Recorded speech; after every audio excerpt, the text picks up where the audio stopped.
So, students, according to the rules I have discussed in the previous videos, here are the ray diagrams or image formation by a convex lens for various positions of an object.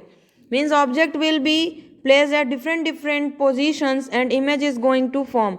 First case is that when an object will be placed at infinity, the image is going to be formed at focus on the right side, and that's why its nature will be real and inverted.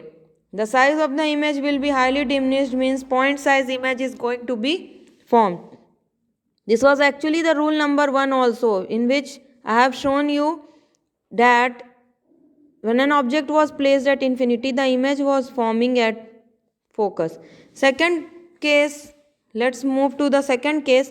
It is that when an object will be placed beyond 2f1, or you can say the center of curvature of the first sphere, the image is again be real and inverted, but its size is going not to be a point size image, but the size of the image will be smaller than the object. And the position, that is the main important thing, the position of the image will be between focus and second focus, that is between principal focus and center of curvature of a convex lens.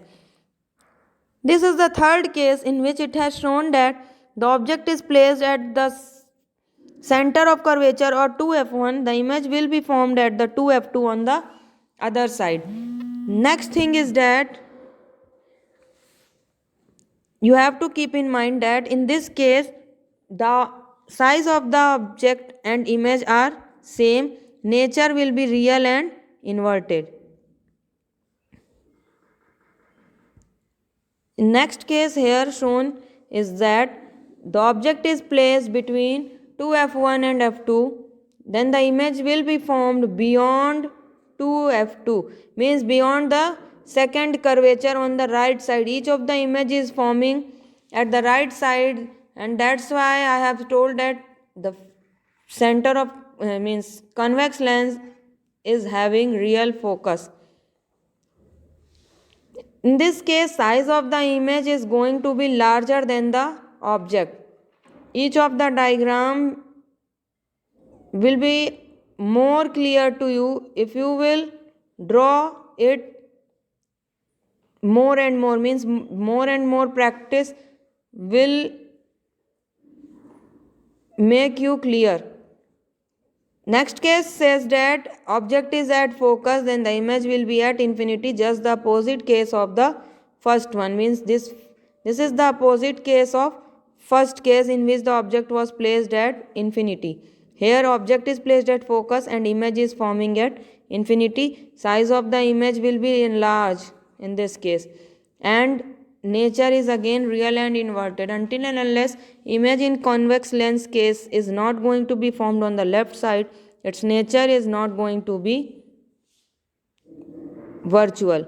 Until and unless image is not going to form at the left side as is shown in the sixth case. This is very important case which we have to remember, in which the object is being placed at the f and o, where f is focus and o is optical center. When an object will be placed between focus and optical center, the image will be formed at the same side, its size will be enlarged, and its nature, due to formation of image on the left side, its nature will be virtual and erect.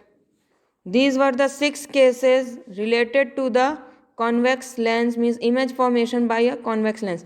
Similarly, there are only 2 cases for the image formation by concave lens. What is about that case? Let's see. If the object will be placed at infinity in the first case, if the object will be placed at the infinity, the image is going to be formed at focus, but the nature of the image will be virtual. Concave lens always has virtual focus. This is a diverging lens, so whatever light will fall on the lens will be diverged and will appear to meet at focus, and that's why the image form will be highly diminished and its nature will be virtual and erect. Next case is, this is also an important case, last case of convex lens and last case of concave lens. Both the cases are very much important. When the object will be placed between optical center and infinity, means at some finite distance. If an object will be placed, then the image is going to be formed on the same side, and that's why its nature will be virtual and erect, but the size of the image formed will be smaller than the size of object, even very much small, as you can find it with the name AB. So it will be at some finite distance. Next is sign convention, which is also very important thing. It is explained in context to the convex lens, but will be followed in the concave lens also. It means, except this, that the focal length of convex lens is positive, while focal length of concave lens is negative. Except this case, each and everything will be approximately same in both the cases.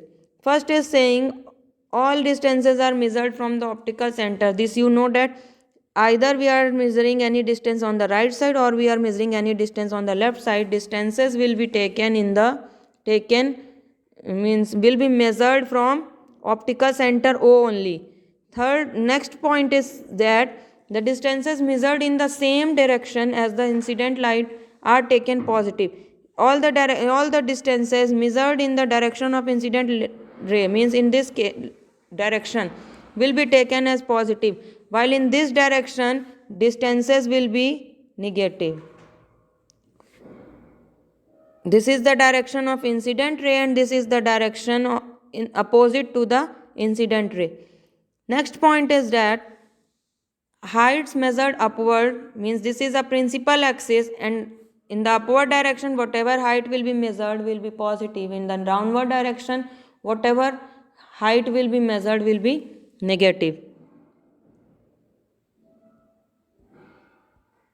This is the lens formula which you will be using to solve the numerical, that is 1 upon f is equal to 1 upon v minus 1 upon u, where v is image distance and u is object distance written here. Object distance u and image distance v, where f focal length is of the spherical lens. Magnification is an important thing. This relation also is very much important, that ratio of height of image or size of image to the size of object is equal to the magnification. What is magnification? Magnification of a lens is defined in a similar manner I have told right now only. Ratio of size of the image to the size of the object formed by what? Any of the spherical lens, either it is concave lens or convex lens. It is also equivalent to the ratio of image distance to the object distance. Magnification of concave lens is less than 1. This point you have to remember. And magnification of convex lens can be more than 1. In case of the image size and object size equal, the magnification of the convex lens will be 1. It will be less than 1 when the image size is less than the object size. It will be more than 1 when the image size is more than the object size. These points you have to keep in mind. Next is power of lens. It is defined as the reciprocal of focal length in meter.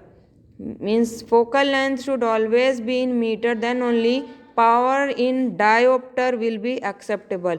If the focal length will be in centimeter, then it will not be equivalent to the diopter. 1 diopter is important. 1 diopter is the power of lens whose focal length is 1 meter.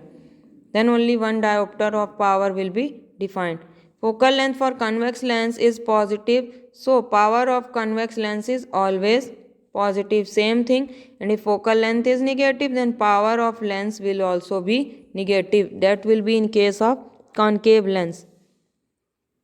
Power is inversely proportional to the thickness. That this point also you have to keep in mind. And if there are various types of combination of lenses, then the sum of individual power will be equivalent to the complete power of those combination. This was all about your various types of image formation by spherical lenses, their sign convention, magnification, relations between magnification and height and image distance, then lens formula, power of lens, numeric. Actually these all three relations which are written in boxes are very much important for numericals point of view. I hope you all have understood each and every point. With the help of this, you will be able to solve many questions. In the next video, I will come with some numericals. Thank you, students.